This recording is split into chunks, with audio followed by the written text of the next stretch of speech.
हमको इतिहासकार के रूप में वो साक्ष्य हमको देते हैं, वो संगम काल के होते हैं। और संगम काल का मतलब ये होता है कवियों का सम्मेलन, ठीक है।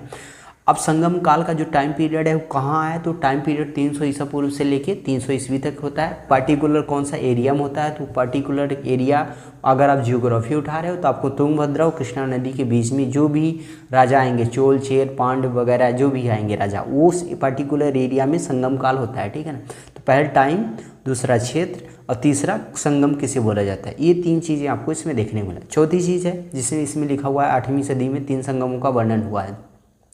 कौन सी सदी में, 8वीं सदी में 3 संगमों का वर्णन। 3 संगमों का वर्णन मतलब है 3 संगमों का जो वर्णन हुआ है वो कौन कौन से स्थान पे हुए थे। संगम का मतलब पहले ही बता दिया था, 3 जो संगम हुए थे। पहले जो संगम हुआ था वो मदुरै में हुआ था, मतलब पहला जो कवियों का सम्मेलन हुआ था वो कहाँ पे हुआ था, मदुरै में था। इस टाइम पे हमको कोई भी लिखित साक्ष्य हमको नहीं मिलते।